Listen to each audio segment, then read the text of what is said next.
All right, we have a very special guest with us today. He is a prolific photographer, renowned in the surfing community for his incredible water and surf photography. His imagery, it's graced the cover of the likes of Surfer magazine on multiple occasions, and it's been featured in campaigns for Quicksilver, Volcom, Reef, Worry, Vans, Yeti, The Surfer's Journal, Sports Illustrated.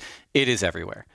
Equally talented on land as he is in the water, his lifestyle photography and portraits have appeared in the New York Times, Men's Health, GQ, the Smithsonian, amazing, and for in commercials for La Mer, HBO, Adobe, and many more.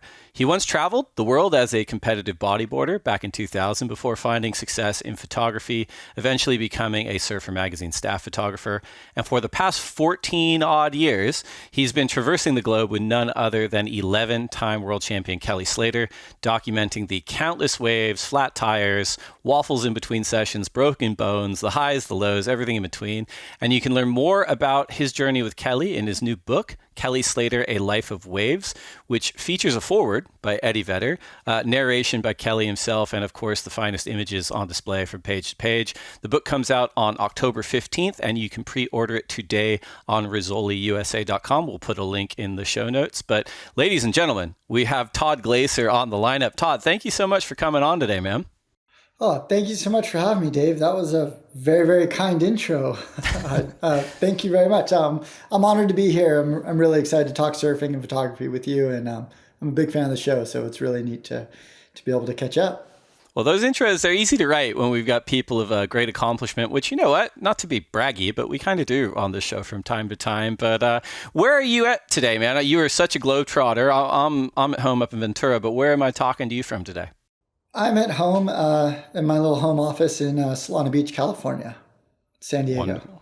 Wonderful. Yeah. And how long have you been there? Like, what's it like? I mean, I don't want to say year to year, but maybe like month to month, week to week, where you're like, this is home base. Like sometimes maybe I can be here for weeks, but sometimes I might have to leave with 12 hours notice. Like how long have you been home this time, and what are you looking at in the next couple of weeks? I've been home for about 2 days now. I was actually up in Orange County for the last couple of days at the Ohana Festival, which was this really cool music festival put on by Eddie Vedder and Pearl Jam and a bunch of friends of ours. And it was actually really neat. They had this storyteller stage, and we were invited to come up there and speak. And so I shared a stage with Chris Malloy, and Eddie actually ended up coming up, and we were talking about our book and doing a slideshow. And so we were up there for 4 days, and then before that I was home for a week or two, and then I was down in the South Pacific, down in Fiji for a couple of weeks before that. So been a little all over the place lately, but I'm really happy to be here, and I'm home here for the next 2 weeks. Good for you, man. You know, I do want to talk about the book. It is amazing. You're very kind. You sent me a copy, and I mowed through it. And one of the things, I mean, the foreword and the narration and the captions are all actually really engaging in addition to the photography. So it's not just like, oh, here are a bunch of photos that look amazing, you want this book. It's also, there's some really interesting stories in there. But one of the things that clicked for me was you started talking about how the project started 14-ish years ago. And I'm like, okay, that's 2010. I was trying to think of the first time you and I ran across each other, and I might be getting the location wrong, but I'm almost sure you were either there or the name came up at Puerto Rico in 2010. And if it wasn't then, I think you started working with Kelly kind of shortly thereafter. So first question, is my timing thereabouts right? And secondly, how did you connect with Kelly and get put on such an important project?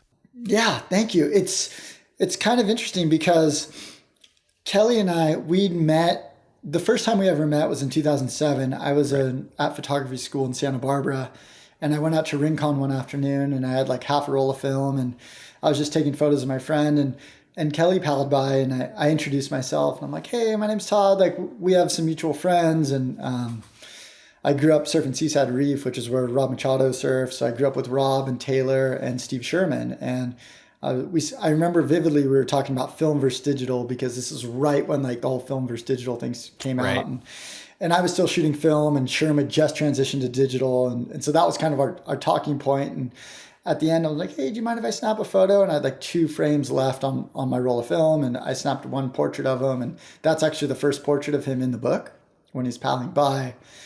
And then fast forward a couple of years, and I got hired by Quicksilver in the start of 2010 by a good friend of ours, Michael Crawley, who was the team manager at the time. I grew up bodyboarding with him, and he was a bodyboarder, and then he became a filmmaker for these films we used to make called No Friends.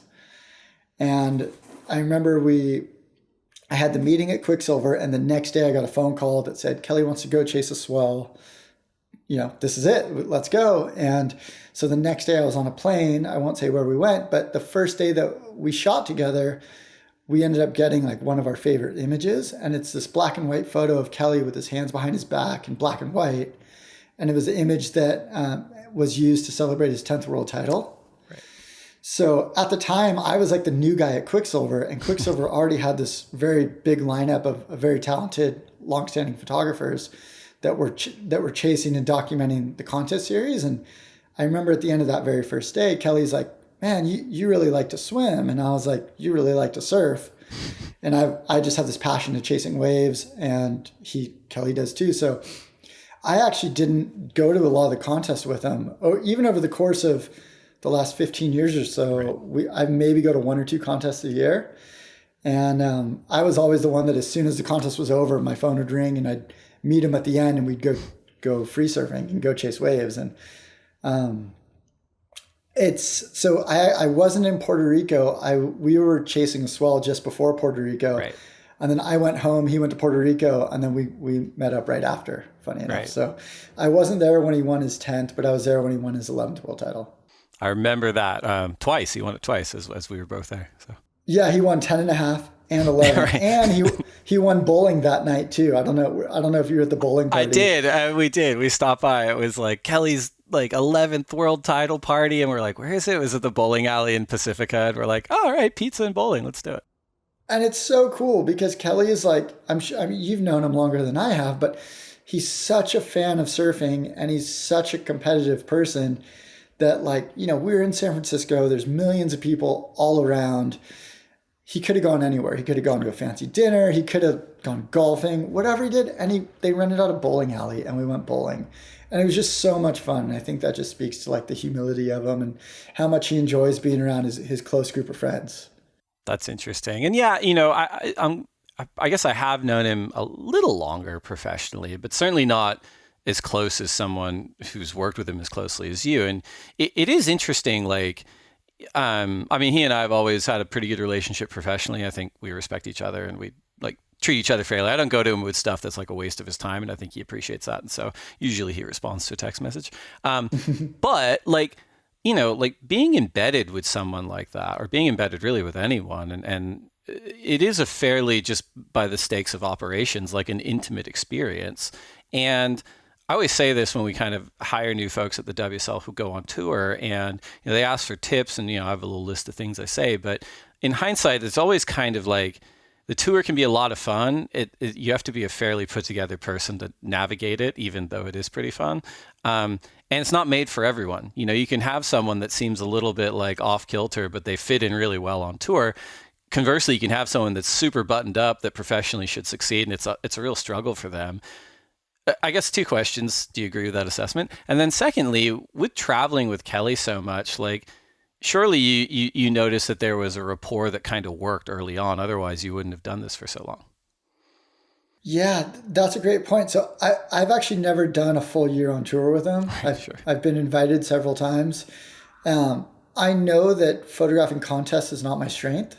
Right. And it's not my passion. And so it sounds silly, but in order for me to do my best work, I have to be really passionate about it. And especially if I'm going to dedicate that much time to other people or to my craft of photography, my deep passion is chasing waves and trying to find new waves and chasing swells. And Kelly really has that same passion for chasing those waves. And what I always thought what was unique when I would go to these events is, the week before we'd be somewhere and it would just be the 2 of us, or it'd be Kelly and his partner Kalani and myself, and there'd be the 3 of us, and we'd have every meal together, and it would just be super fun and loose. Right. And we'd go surfing, and then I'd show up in an event and like I'd have the wrong wristband, or there'd be like a bunch of people elbowing me trying to like get a photo because that might be their only opportunity that they get to like see Kelly face to face, or whomever, some of the athletes. So for me, it was almost better for me to not be there and just let everyone else do that, knowing that in a week or two we were going to be on a plane and there's going to be 3 of us. Right. And so I really just tried to focus on my strengths, and I always tried to put the image first. Like Kelly is such a he's so tuned into surfing, and I think a big reason for the success in his surfing, both in a jersey and out of a jersey, is that he really loves surfing. He loves surfing more than anyone I've ever met in my life. Like, he truly does. He wakes up and he just has a list of, like, we used to share a buoy weather account, and I would look at the buoy weather, and he has this list of spots, and every day he'd wake up and look at 5 different spots. Like, okay, like, where are we going to surf today? Like, it could be South Africa, it could be Indonesia, it could be Fiji, it could be California, or it could just go golfing. And like, having that much access and that much opportunity to go to any one of these spots at any moment, for me, would almost be overwhelming. Right. But for him, he's always thinking about where he can get the best waves with the least amount of people and have the most fun. And it's never, that part of it has never been a job to him. So for me, someone that was kind of pretty shy growing up and pretty quiet, I knew that we could bond and connect over the excitement of chasing a swell, because we both love it so much. And, you know, I think there's a lot of photographers that they're very good at what they do, and they're like, okay, Kelly, you go do your thing, or with the subject, you go do your thing, I'm going to do my thing, and like, you know, maybe we'll see you at the beach the next day. Whereas I'm much more of a collaborator. I'm always asking questions. I'm like, hey, did you see this little notch in the buoy? I think it's going to pick up around 11. And he's like, yeah, but did you see the swell that hit New Zealand 12 hours ago? I think it's going to be more around 12:30. And we're like bouncing these ideas back and forth. And then I'll be like, well, what size board are you going to ride? So I'm kind of processing all these little bits of information as much as I can. So I know if we're on a building swell and he's going to ride a 510, he's going to be sitting on the inside ledge trying to go for the inside double ups. So I know where to kind of position myself in the water in relationship to where he's going to be surfing. And I don't know if all the other photographers have that same level of intimacy or have that access to ask those kind of questions to in turn try to make the best images that they can. Right.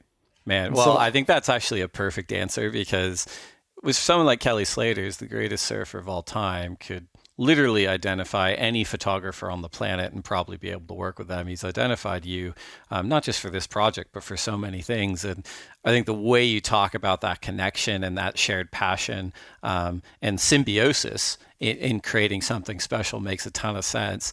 So this project we just talked about, it's been going on for 14-ish years. It's a hugely consequential chapter or several chapters of Kelly's life, right? You have his last few world titles, his historic 10th, and then 10, 5, and 11, of course.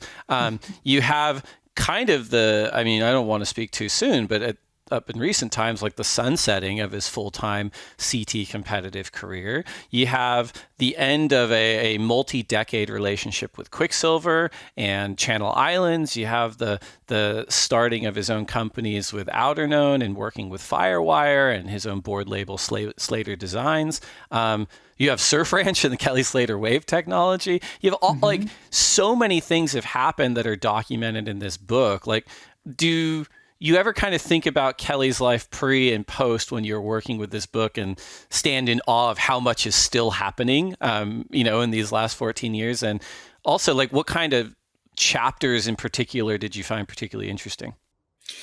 Yeah, that's a great question. And one of the things that we tried to highlight with the book is it's a lot of firsts in this. There, like you mentioned, it was the first 10th world title, the first 11th world title. There's an image of him standing in the middle of the basin at the Surf Ranch, which at the time was called the Fish Pond, which I believe was like 2012. And that was when the first tractors put shovel to the ground. There was, the end of the relationship with Quicksilver and the start of Outerknown, where we flew to Slovenia because he wanted to see. The very first line was all created from sourced fishing nets, and he wanted to see the space firsthand, just to get a better understanding from concept to creation as to where his clothes are coming from. We never, 14, 15 years ago, we never were like, we're going to make a book. That was never really, that was never really discussed or talked about. A photographer and a photographer friend of both of ours, and he's been a much longer friend to Kelly, is Walter Eos. And Walter Eos made a book called Rare Air with Michael Jordan. Right. And after probably the second year of spending quite a bit of time with Kelly, I'd been reading that book a lot, and in the back of my head, I'm always like, it would be really cool to make a book like this with Kelly. And I met Walter quite a few times just in passing and with Kelly and doing different photo shoots. And I just kind of became friends with him and would pick his brain a little bit. And I was like, one day it would be so neat to do that. And, but there was never like, hey man, in 15 years, we're going to have this book and it's going to be this.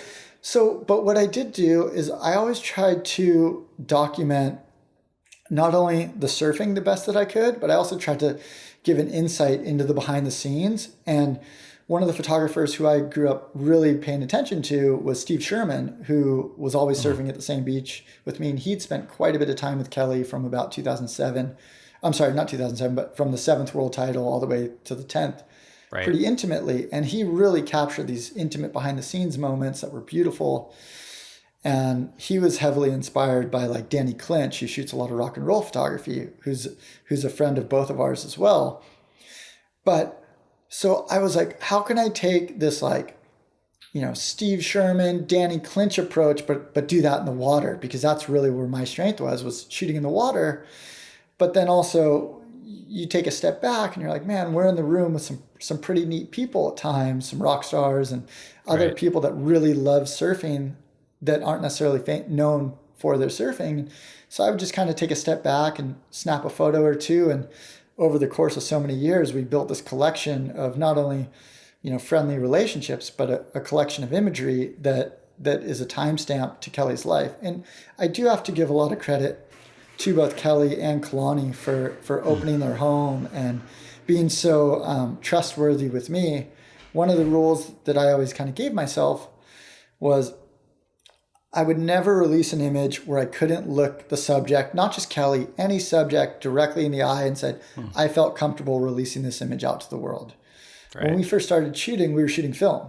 Instagram didn't exist. Maybe Facebook existed or people would do like blogs, but I was working at Surfer Magazine at the time as one of their photographers. And so I was very, very selective on my edits in terms of either what I would shoot or what I would submit, because I never wanted to break that trust and break that relationship. And going back to your question about contests, a big reason why I didn't like to photograph contests is you have these extreme highs of people winning, and then you have these extreme lows of people that are so passionate losing at what they love to do. And that's like, I didn't like to be around that energy. I really like to be around good waves, because when the waves are good, people are having a good time. And I'd rather just be around people having a good time versus people getting upset about losing heats. And the one X factor to that would be the Pipe Masters, because Kelly does have such an intimate relationship with Pipeline. I would go to Hawaii every winter, and Kelly and Kalani were kind enough that I would be a guest in their home and stay with them and document not only the Pipe Masters, but kind of the smoothies leading up to the events and those little behind the scenes moments. And Kelly is an artist himself, and if you go to his house, he has quite a bit of photography books, art books. Like he does love photography and appreciates photography. And so I'm very honored that he trusts both myself and my camera to document. Right. So I appreciate that acknowledgement of like, it wasn't like a Richard Linklater Boyhood, like we're going to 14 years of documenting this kind of thing.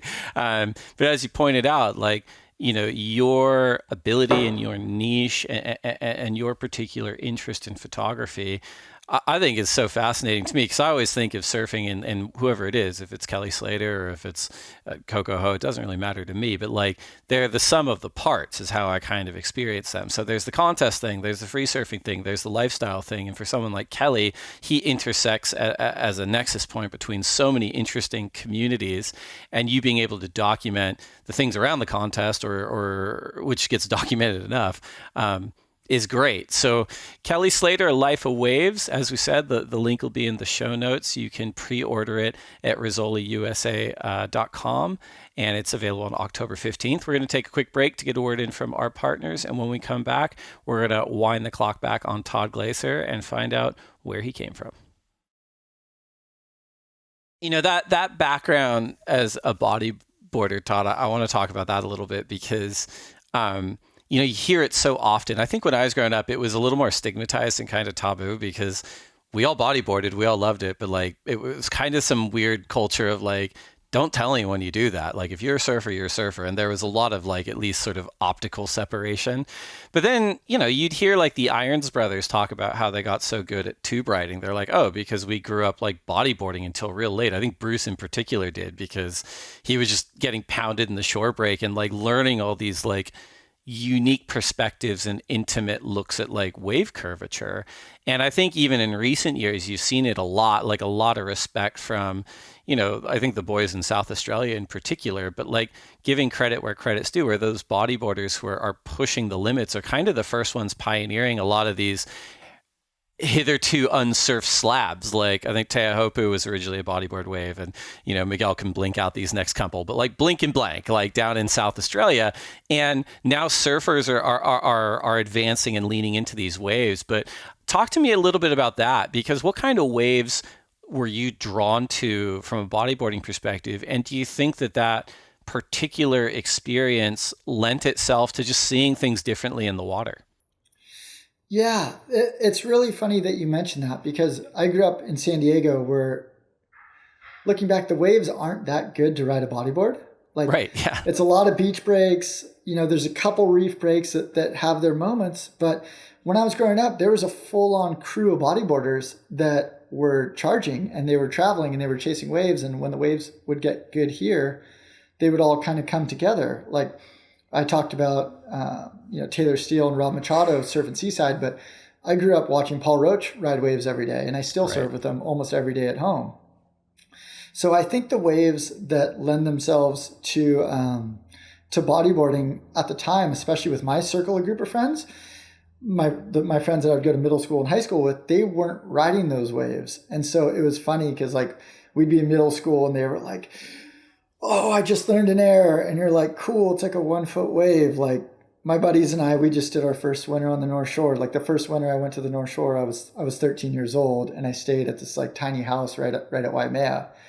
And I was staying with a couple other pro bodyboarders at the time. And like you would go out to Pipeline when Pipeline was good, or like when Waimea shore break broke, that's where you would go out. And I was just this tiny kid. I was probably like 4'8", and just trying to learn how to ride bigger waves. I was always drawn to bigger waves, and I competed a bit, but even competing, I didn't really like it that much because at the time, like bodyboarding was like the stepchild of surfing. And so like we would have an event at Lowers, like we'd have nationals at Lowers, and they would hold the bodyboarding in between lowers and uppers at that like random closeout beach break.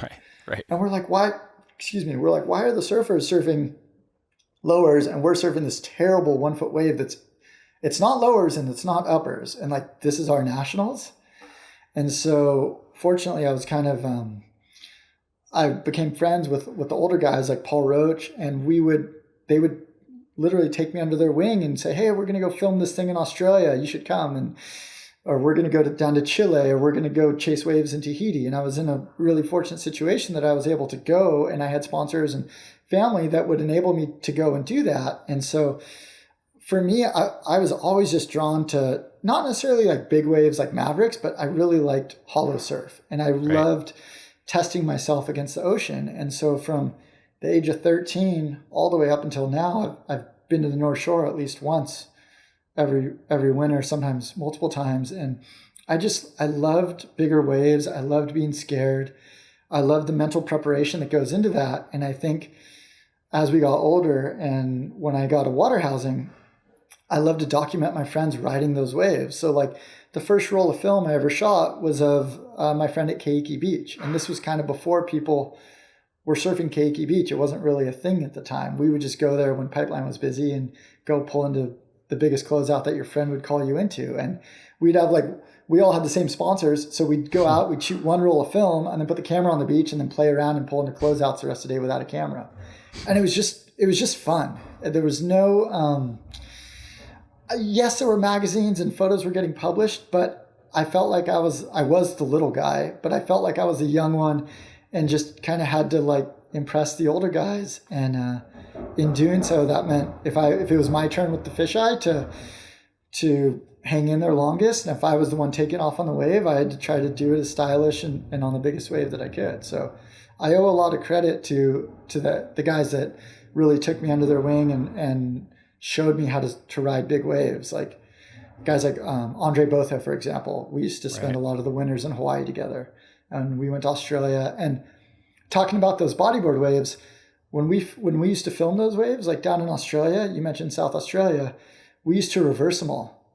And that way, the surfers wouldn't know where they were. Be confused. They'd be confused because unless you're drop knee on a bodyboard, there's no goofy and regular. That's right.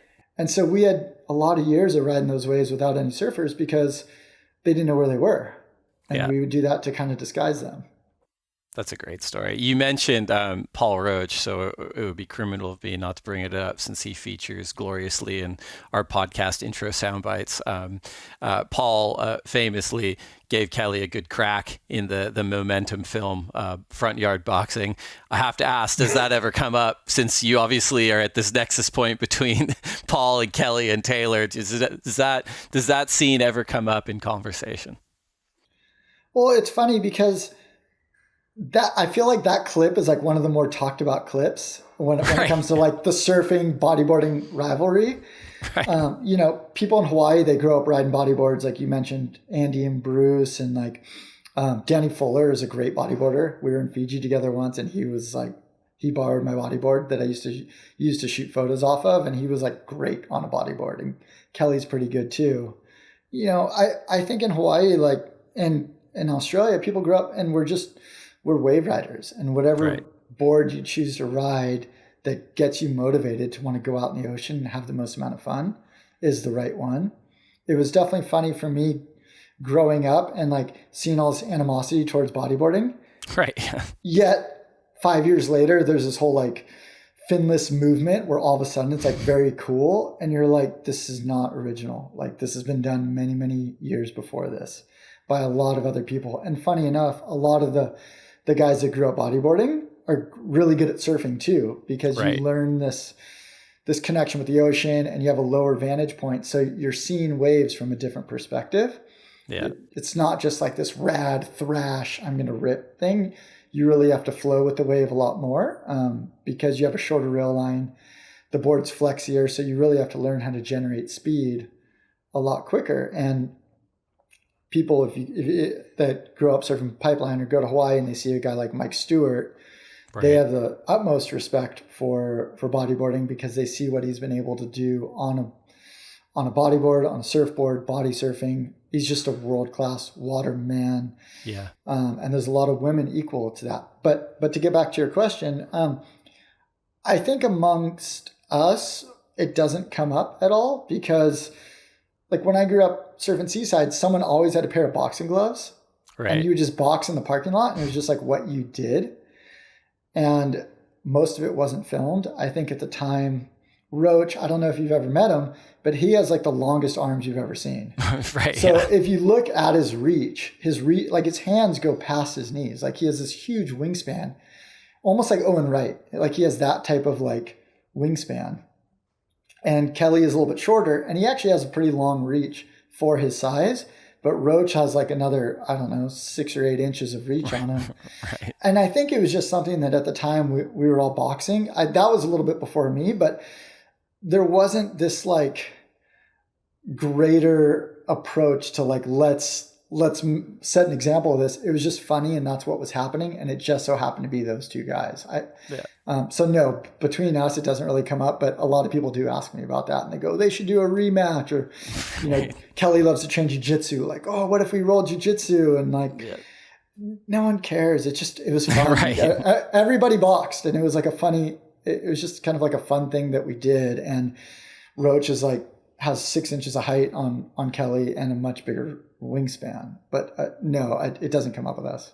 It's funny, like this comes up on the podcast every now and then, but it always cracks me up. The surfing world writ large, like it fancies itself as progressive nonconformist, but every now and then we go through these phases where like components of the community are like very specific and very aggressive about like, no, any other kind of surfing other than this particular kind is like taboo. Like we're not allowed to do it. Like we're going to other it. And it's like, guys, the whole point is to like, as you point out, like use the best board for like the best kind of, to have the most fun. And it's like, everyone kind of gets really dogmatic about their approach sometimes.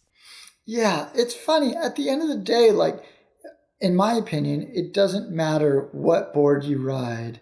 If you have common courtesy in the water and respect for the ocean, and there's something that's in your quiver, whether it be a food tray, whether it be a pair of swim fins, whether it be, the latest, greatest performance shortboard or a glider, whatever it is, if there's something that's in your garage or in your possession that inspires you to go play in the ocean, then like you're doing the right thing in my opinion. Yeah. At the end of the day, no one cares if you can do a 360 air or a 540 or whatever it is. Like it's cool, but like doesn't give you permission to be a jerk. Like it's more fun. Like there's a group of women that it's this women's group that they started going to Seaside about 2 years ago, and they're all between the ages of like 70 and 95. Right. And it's this women's group that meet at the beach twice a week, and they all ride boogie boards, and they're having more fun than most pro surfers have on any given day of surfing. Right. And to me, that's what surfing's all about. It's just being in the ocean, being outside, being off your phone, and having fun with your friends. Yeah, this always gives me a good opportunity to bring this up, but like the whole idea around like that you're getting at around like gatekeeping and what is a kook and who's not kind of thing. I always feel like, Dane Reynolds' explanation of this years ago was the best one, where he's like, it's got nothing to do with surfing ability. It's all about self-awareness. Like I've surfed with beginners who know they're beginners. They are not kooks. Like they're respectful and they get it. And he goes, at the same time, I've surfed it with people who are technically pretty good, but they think they're so much better than everyone else. And there's just he goes, those people are kooks. And I'm like, that's a great way to think about it. Similar to what you're outlining, where it's like, if you're respectful and you're having fun, then you absolutely belong. Totally. And it's the same thing, when you enter a lineup with a camera. Yeah, right. There's a hierarchy of photographers, just like there's a hierarchy in the water. And even if you're a great photographer that works for, an international magazine, if you haven't put in the time to learn about the way a lineup works, it essentially just comes down to safety. And right. And you want to minimize risk, not only for yourself, but for everyone involved. And there is a lot, there's a lot to be said about the power of observation and understanding. And I think part of the reason why I've been able to capture some of the images that I have is because I did spend so much time on a bodyboard without a camera, or in the channel body surfing, or on a surfboard, just observing lineups, observing the ocean, observing, feeling the currents and feeling the water, and thinking about situations like, okay, I could have the fanciest camera in the world, but if both my fins get ripped off, how am I going to get to shore safely? And how are you able to train so you're able to do that over and over again, so you're not putting yourself at risk or putting other people's lives at risk? And it's a lot of that comes down to risk management, both socially and physically. It's interesting to hear you outline this sort of constellation of touch points in your upbringing, your development, that really seem like they positioned you well for this jump to where you've gotten to today. But, at some point, I kind of want to get into the schooling and the Surfer magazine of it all, because at some point, you seemed like you made a conscious decision to step away from the, sure thing lottery ticket financial windfall career of being a professional bodyboarder and going, I'm going to move in this direction. I'm going to get training. I'm going to go to school. What was that phase like for you in terms of thinking about what was next and pursuing those experiences? Well, it's funny. I always really enjoyed formal education, even though during my high school years I probably spent half the year gone. So I think there was myself and then one other guy that I went to school with that was a snowboarder that eventually got kicked out for missing too much school. Right. But the two of us missed more school than anybody else throughout our time at high school. But I would always travel with all my school books, and I didn't have a laptop at the time. So I would bring all my textbooks. And then when I was in the airports or if I was in a hotel or in a house, I would do my homework. And I think having that secondary thing really kept me focused when we weren't in the water. So whenever I would come back from a trip, whether I was gone for a week or 2 weeks or 3 weeks, the very first day I would go to all my teachers and give them all my homework and be ready for class the next day. So I really took the education part serious, but I knew that if I kept my grades up and was able to study hard and focus, these travel opportunities would continue to arise. My parents were okay with it because I was keeping my grades up. Right. But after high school, I was ready to go see what the world was like. And I was working at Mitch's Surf Shop, like I was saying earlier, and I would work like 60-hour weeks, just as much as I possibly could. And as soon as I'd save up enough money or there was a trip coming up, I'm like, okay. And I would leave for a month or two. And then I would come back and then I would work day in and day out, 9 hours a day, every day. And then when the next trip would come up, I would just be gone again. And at the time I was getting more and more into photography, but I never thought of it as a career. And I would shoot these slides when I was on the trips, and I'd keep them in a little binder at work. I'd keep them behind like the skateboard wheels. And if someone like an editor would come in, or like Joel Tudor would always come to the shop, and I'd be like, hey man, I just shot these photos like in Puerto Escondido. Like we should shoot photos together sometime. And it was really funny. And I worked with Devin Howard's brother, who's still working there now. And I would just start bugging these guys, and eventually they'd be like, yeah, come shoot. And they could tell I was comfortable in the ocean and also approaching it from, it sounds funny, but I always put the photo first. So I guess second. Safety was always first, and I would never suggest someone to do something that I wouldn't do. Right. So I was never the person to be like, hey, go pull into this closeout on dry reef, unless I would do that too. And so we had this mutual respect for the ocean. But as far as going to the education side, after high school, I took 2 years off. I worked a ton, traveled a ton. And then a friend of mine, Sammy Olson, who became the photo editor at Surfing Magazine, was going to school up in Santa Barbara. And I went and visited him. And he was going to school there it was Sammy. And then Mike Coots was a student there as well. And I ran into them when we were doing the walkthrough. I'm like, man, this place is really for me. Like, it's all immersive in photography. It's by the ocean. And in addition to that, we're surrounded by like-minded creatives that have this shared passion, and there's an energy when you're totally immersed in your passion. And the other thing that really drew me to that school was that it was a 3-year program, but you had a 4-year education in 3 years. So it was the pacing of summer school for 3 years. And I've always been kind of a observant of time, and so I was like, well, half my friends that I graduated high school with are on this 5 or 6 year program. And I could finish college at the same time as them, if not before them. And so I got my degree in commercial advertising, a Bachelor of Fine Art in commercial advertising.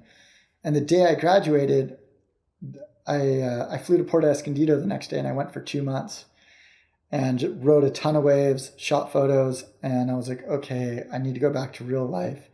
And I got a job at a surf company, I won't name which one, up in Irvine as the assistant studio photographer. And I remember walking in there, and I had this tiny desk that was next to the fax machine that was like broken, and it was like a scene out of Office Space. And my old roommate at the time was the lead photographer of the job, and he was like, hey, I have a job for you if you want it. And I never forget, I got there like at 7:30 in the morning, and from 7:30 to noon, we photographed purses and handbags.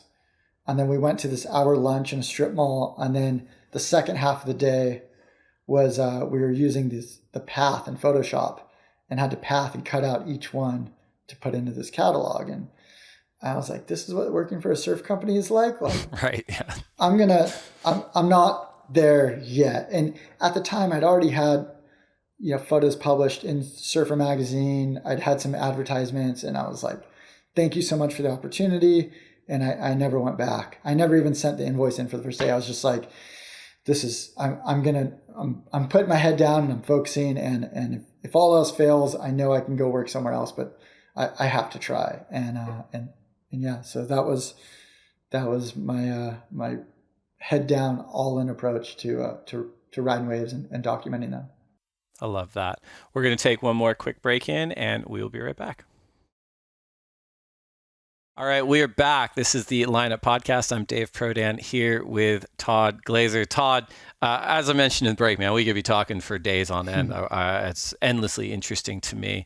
But this episode is dropping second week of October. It is officially spooky season here in the U.S. Mm-hmm. And given your background, both as a sort of a preternaturally talented bodyboarder and photographer, and the amount of time you spent traveling, what are some of the scariest situations you found yourself in at any point in your career?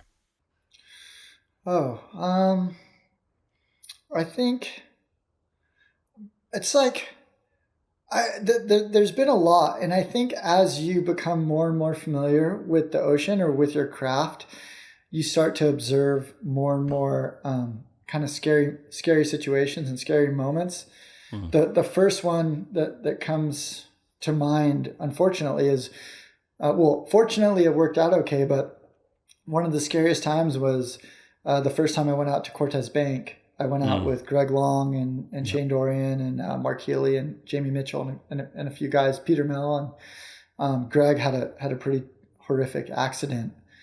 That was probably, as far as like surf stories go, that was probably one of the scariest ones. Just however many people go out from the beach, you always want that many people to come in safely.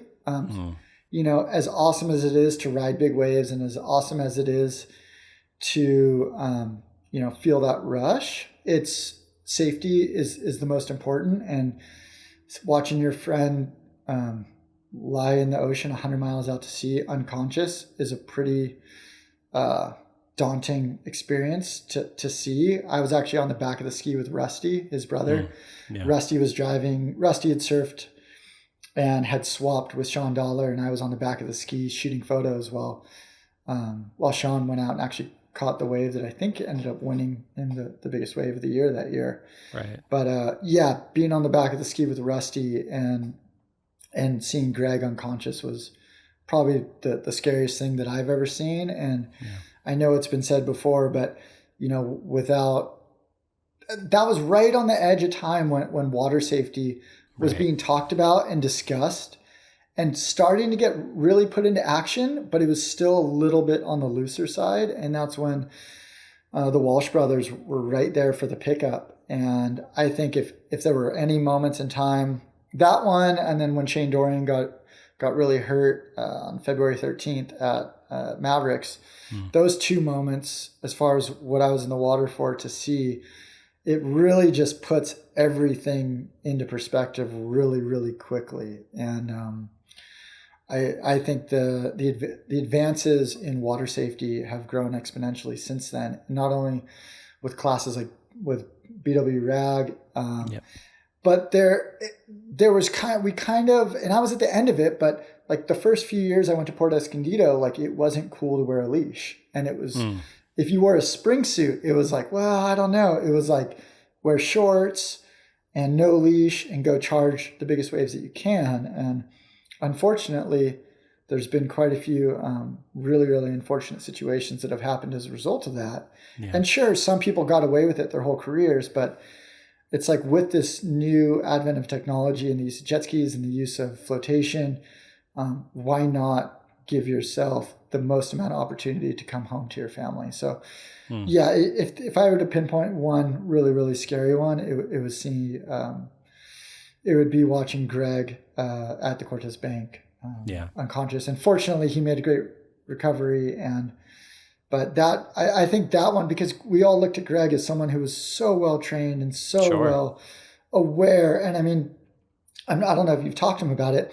When he goes and chases a big swell, brings his own defibrillator because the defibrillator on the boat wasn't working. He brings his own sat phone you go on a trip with them and like everyone has everyone's passcodes on their phone in case your phone's on the ski and you have to make an emergency call, you're not locked out of someone else's phone. Right. Like the level of preparedness that goes into every one of these swell missions is much more of a team journey now. Now that's not to say like, you tell your buddies you're going up to Oceanside, you end up in Baja, like that still happens. Sure. But just to try to surf on crowded waves. But like, yeah, it's that one in particular really hit close to home because I was spending quite a bit of time with Greg at that time too. And just seeing your friend, not in a good state is pretty terrifying. Of course. I mean, even the way you framed up that answer of, the more experience you've had and the more you've learned, the more you're recognizing situations that are scarier. It's sort of, it runs hand in hand with the phrase of like ignorance is bliss, because it is one of those things where it's like, well, you don't know, you're not thinking about it, you're not seeing it. And 9 times out of 10, hopefully nothing bad happens. But when you do become self-aware and you do become surroundings aware of these things, you're like, oh my gosh, like this can be really, really serious. Yeah, like I'll give you a quick story and you can include it or not, but like when my first winter on the North Shore, I was 13 years old. I went over there, I was bodyboarding. I was staying with some older professional bodyboarders. And my first really big day at Pipeline, it was a second reef day, and like Mike Stewart was out, Kainoa McGee was out, Andrew LaGreca was out longboarding. That was before he became a lifeguard. And I was looking at First Reef Pipeline going, man, I don't think I have the physical strength to paddle into one of these waves. So I paddled out to the second reef with Mike Stewart thinking at Seaside Reef, we have a first boil and a second boil, and the second boil gives you a little chip shot into the first one. So I'm like, well, if I get a chip shot from second reef, I won't have to deal with such a steep drop. So 20 minutes later, it was in the afternoon and this big second reef wave came and I like kicked into the wave and I ended up riding the second reef wave. And then as it approached first reef, I went to bottom turn and I'd never had so much speed in my life. And it was a pretty big wave. And I tried to bottom turn. I didn't have the weight or the skill, I don't know, maybe both, to engage the rail and got a lip to the head on a pretty large wave. And I just remember thinking like the wave hit me and I'd never been hit so hard in my life, but it like shot me out the back. And I remember coming up and seeing like my heroes, like Mike Stewart and a couple other people were like paddling in as fast as they could because they could see my board tombstoning. And they told me like all we could think about was just calling your mom and having to make this phone call. But I was so ignorant, I had no idea what had just happened or how bad it really was until I saw it later on video. And you kind of grow from those experiences. But now I look at a wave at second reef and I go, well, I'll swim it with a camera, but I'm going to use a little bit longer lens. Like I'll leave the fisheye to the guys that are the true fisheye guys, and I'll scoot a little bit further back and keep my ego out of it. And that kind of goes into shooting photos too. Like you see these guys that are incredible wide angle photographers and they get these amazing images, but sometimes it's not the best tool to capture the best image, even though it's the highest risk and it gives you the most personal satisfaction. Sometimes you do have to choose the lens that will tell the best story and to capture it in maybe not like the most critical way. However, it's going to give you the safety to be able to do it again and again and again.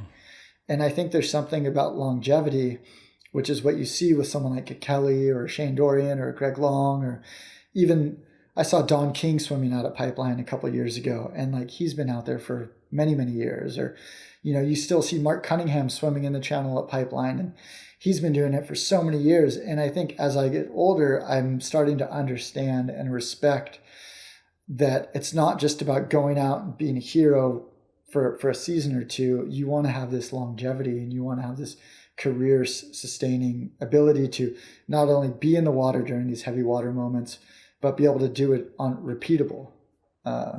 And Mike Stewart's the same way, as is Jerry Lopez.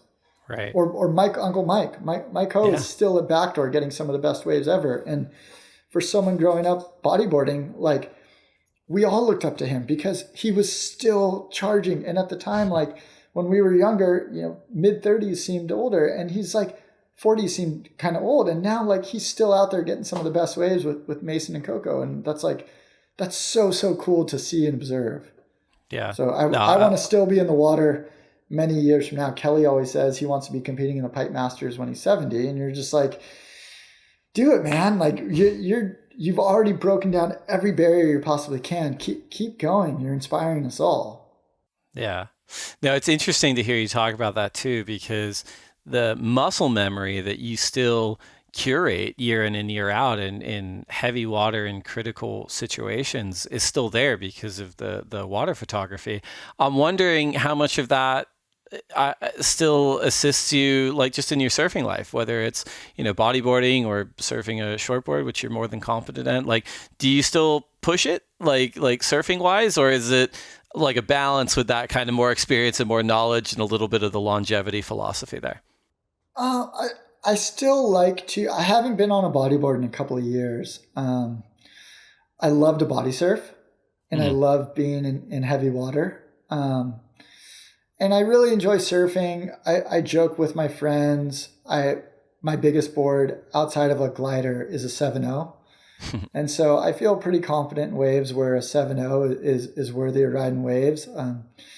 Obviously I have some friends that find comfort on riding a 9.3 gun or a 10.0, and they're very excited when their new quad comes in and they see purple blobs.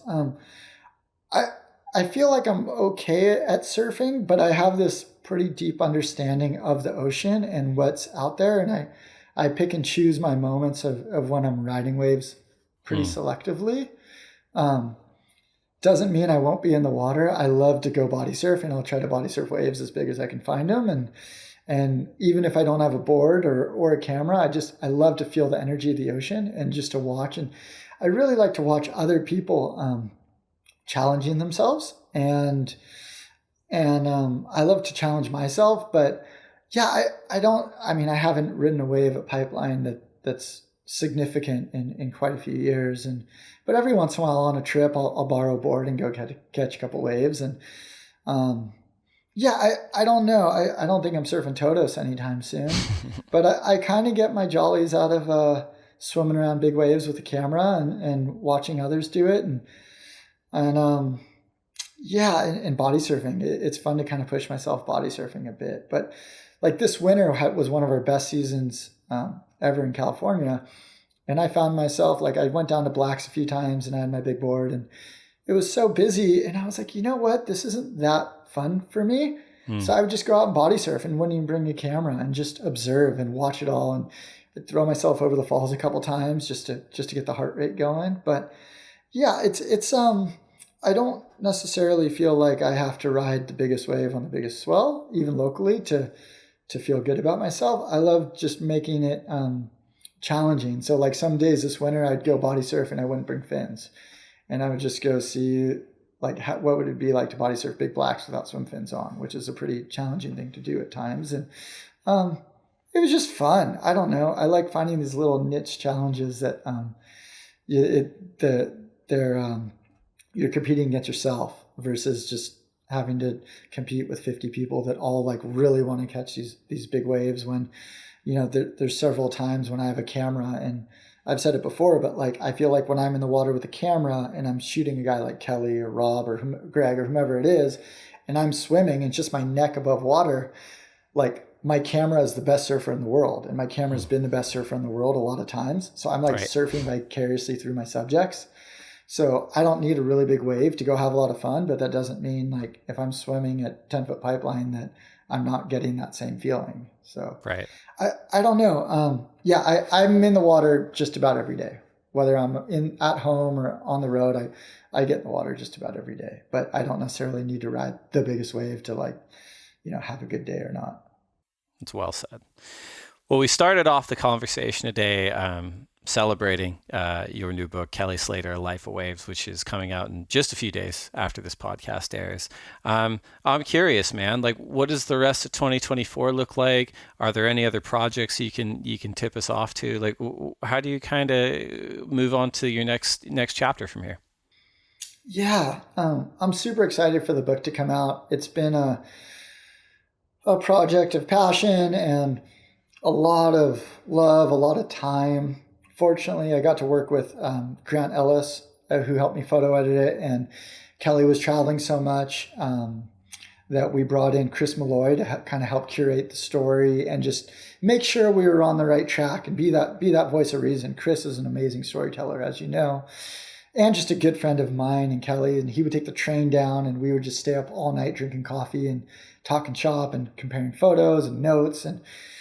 But as far as what the rest of the year looks like, it's funny because when we made the book, we didn't really know what the end point was going to be. Originally in my mind, I thought his 50th birthday was going to be it. And not that the book is chronological, but I thought, a great ending to the book would be him blowing out the candles on his 50th birthday.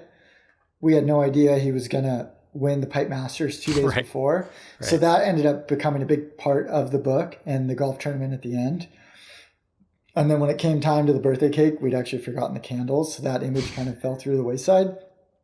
But since we finished the book, we've been working on this documentary with Kelly that's being directed by Al Hicks. We were just in Fiji a couple of weeks ago, and I was down there with them shooting water video for the project. So I was the underwater filmer for that project. So I have been getting more and more into the motion side of things.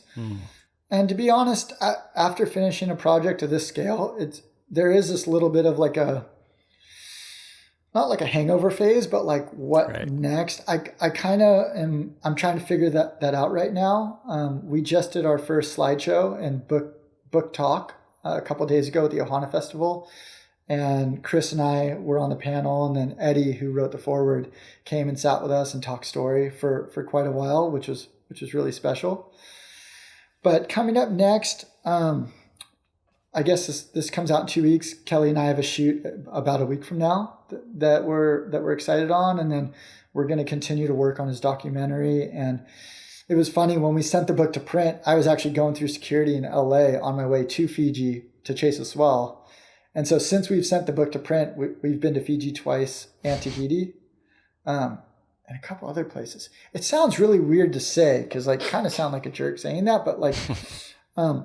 And I said it before, but Kelly is the ultimate surf grom. Like he loves surfing so much that like this book is a chapter of our lives together, but we're still going. Like I was at his house last week and we're still doing it. We still froth out on charts, and I think we're going to continue to share waves. So we do have a couple swells and places that we want to go chase, a couple places that we haven't been to before. And to continue to work on his documentary. I don't know. I'm not really too sure. As you know, Kelly's not much of a planner, but good things come from not planning. But we do have a plan to get really good waves together and hopefully find some new ones. And maybe I'll start golfing. Actually, no, I'm not going to golf. Personally, I set a goal. I really want to run a 25K. I've kind of gotten into running while I was in the process of making this book because I was becoming so immersed in photography and the ocean of this book and chasing waves that I needed an outlet that was a little bit different. So I kind of took up running, and that's been a personal passion of mine. So I'll go for runs down by the beach, or there's some local trails by my house, and I'll go run, and whatever time of the year is, I'll go after the run, I'll jump in the ocean and body surf a few waves and just do a little saltwater cold plunge after. But I'm not too sure. The 25K should be fun. It's like 25 kilometers of running, 2,500 feet of vertical. I've never run that far in my life. So should be kind of fun. And we're doing it not as like a formal event. We're just doing it with a couple friends, with our like family on support on mountain bikes to have water. And so I don't know. We're going to do that and hopefully just continue to get some really good waves. That's kind of the plan. Very cool. Well, the book is called Kelly Slater, A Life of Waves. It is available for pre-order on rizzoliusa.com. Todd, before you go, we mentioned the Instagram community at the Lineup Pod, and we always put questions out for our fans to ask our guests, and we got a lot back for you. We've whittled it down to 3 questions. First question's from @Ben_Pereira, who asks, what can surfers learn from bodyboarders? I think, okay, I'm going to get some lack of encouragement on this comment. I think a lot of surfers on the mid-level to lower level really don't pay attention to the ocean. I think because growing up in Southern California as a bodyboarder, the majority of the waves aren't very good to bodyboard. So we spend a lot of time learning about the ocean and studying bathymetry and studying swell maps. So when the right storm does come, we have these little nooks and crannies that we like to go to optimize the boards that we like to ride for those type of waves. I think a lot of surfers generally are relatively pretty lazy about where they choose to surf, because out of convenience, or just like they have so many different boards for so many different types of waves that where we live, you could go to Cardiff every day and have 5 different boards, and you could ride a longboard, a shortboard, a fish, a mid-length, and always have a board that's kind of fun, which in some ways is really cool. But then you can't complain that you're not standing up in tubes all the time. Right. And so I think a bodyboard works best in hollow surf. And I also think hollow surf is also what photographs the best. So by learning about swells and the storms that generate those swells, you can start finding yourself at the best spots with the best conditions when a lot of people don't expect it. So I would say having an understanding of swell and tides and wind, so you can take a familiar space and approach it in a slightly unfamiliar way, or when swells catch other people off guard. It's a little bit easier now with surf cameras and that kind of thing, but really I used to keep a journal of every buoy, every tide, every wind, and journal all my sessions. And so when you would call into the buoys and you would hear certain numbers, you knew where to go and when. And even if you had a 45-minute jump start on the rest of the lineup, that's 45 minutes of waves where no one else is around. It's a good answer. Second question is from @TooCoolForMegan, who puts you on the spot here. What is your favorite photo ever taken, and why? My photo or any photo in general? I think the photo you've ever taken, and why is it your favorite? I think if I had to choose, maybe the image that is the most significant to me, it'd be one of two. One of them would be the black and white image of Kelly, the one that I was kind of referencing from the very first day that we shot together, because I think that image was really the catalyst and the seed to start a really long relationship and friendship together, both professionally and personally. To me, it's early morning light. A lot of the times we don't surf in really early morning light. Kelly typically surfs in the middle of the day or the afternoon. And that was right before he won his 10th world title. He was in like peak surf performance.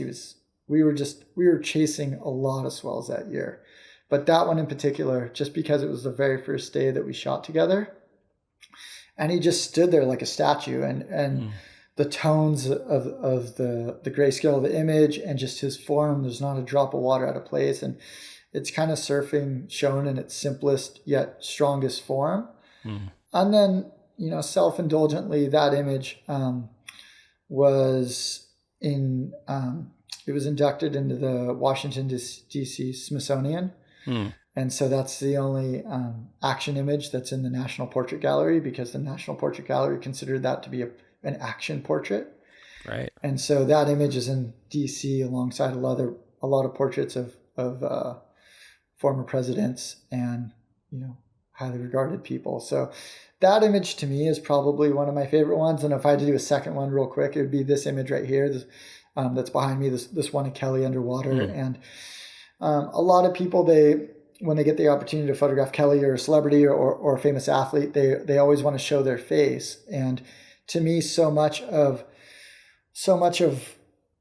creating a powerful image is inspiring other people to want to go do that, whether it's play music or go surfing or jump in the ocean or go explore a new place. And to me, this image of Kelly, he's the only one in the water, and you can just see his style as he's pumping down the tube, and there's no one else around. And probably as a fan of underwater photography, I probably love underwater photography more than anyone. It's like my favorite way to shoot. So be able to combine my passion for underwater photography and Kelly surfing, and knowing that it's Kelly without seeing his face, it's really kind of a personal favorite of both of ours. Great answers, and congratulations. The Smithsonian thing is truly incredible, just from an achievement standpoint. Thank you. Third question, late breaking question from a celebrity former guest. It's from Lord Kelstro. We were talking about this in one of the breaks, but ask Todd who won Pipeline this year in our fantasy league. What's up, Kelsey?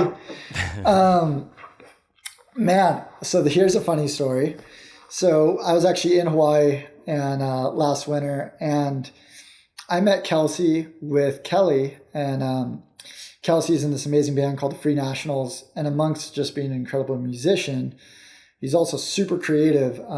He's kind of the creative director of a lot of the music videos that they do. And I was actually in Hawaii, and he texted me, and he's like, hey man, check out this music video. He just finished this music video with Anderson .Paak and A$AP Rocky. And he's like, what do you think? Let me know. And I was like, man, I'm in Hawaii. Like the forecast looks really good. And he's like, who should I put in my fantasy surfer team? And I don't know why he listened to me, because just because you're there right. doesn't mean you know anything about fantasy surfer. But Kelsey won it. He took the W. Look at and that. so a few of us were all in this fantasy surfer league, and I forget what it is. It's like $5 or $10 a contest, but we're in this big group chat, and it's so fun just to banter back and forth. And Kelsey, he was probably coming off some big tour and was like forgotten about it, and he was like the last minute addition. He changed his team, and he took it down, man. He won it. I was so proud of him.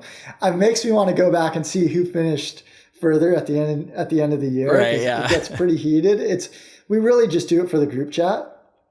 And yeah, Kelsey won, man. Congrats. But new season's coming up this year, and we got a little bit more intel coming into the season, a little bit more familiar with next year's tour. We know where some of the stops are, so we'll see what happens this year. But yeah, Kelsey's such a good guy, and he's actually featured in the book. That's awesome. Really good surfer too. I remember when he showed up at the surf ranch, he had a fish, and most people are riding these really high performance boards, and he had this fish. I'm like, man, you do what in this band and you surf like that? Yeah. I'm like, this is cool. And so we've kept in touch ever since. And yeah, thanks for the question, Kelsey. He's a Thank rad you guy. to the others that asked the question as well. I apologize for not acknowledging you as well, but no, for sure. Yeah. Thanks to everyone that wrote in questions at the lineup pod. And another good segue, because the board talk comes up in our final segment. This is the lightning round. So here are 10 questions for you to answer as quickly as you can. Okay. First question. If you could only have one board set up for the rest of your life, single fin, twin fin, thruster, quad bonzer, or finless, which would you choose? I would go size medium to fins. That would be my wave of choice. If I had to have I like it. one board, you know what? I've always wanted to have a skip fry glider. I would love I think for the waves around our town, a skip fry glider would be so cool to have, and it's so good for all the other waves. And then Rob lives down the street, and I would just sneak into his van and borrow a board every once in a while. But yeah, the skip fry glider or Jerry Lopez single fin, but you'd have to ride it. I'm not very good at this. I'm long form. I'm sorry, I'm not good at the short form. Hey, those are two excellent answers. I'm all for that. Second question: coffee or tea? Coffee, 100% coffee. Burrito or pizza? Burrito. I feel like that, like you lose your San Diego citizenship if you say the other thing. Yeah. Last book you read? Last book I read was Born to Run, and I apologize, I can't remember the name of the author right now. It's about the Tarahumara Indians. That's exactly. Yep, yes. I've read it. Yeah, I know. That's a great book, man. That's really interesting. It's really good. I read it in 3 days. I loved it. Yeah, same. Yeah, I blew through it. It's really fascinating. And the thing I got from that is you can have all the training in the world. If you love what you do, it doesn't feel like training. And for me, that's what's inspiring me to run right now is I really love it. And I have no plan. I don't run with a heart rate. I just run with a t-shirt or board shorts and I'll just go. And as long as it's fun, I'm going to keep doing it. And I've done some pretty long ones as a result of that. So yeah, Born to Run. And I apologize to the author that I can't remember who wrote it. We'll find it. I'm going to apologize too, because there's that amazing, I use this all the time actually, because at the time, I think it's in the book, he talks about like this sort of the Kelly Slater, for lack of a better example, of ultra marathon running. Is kind of this tall cerebral dude from back in the day.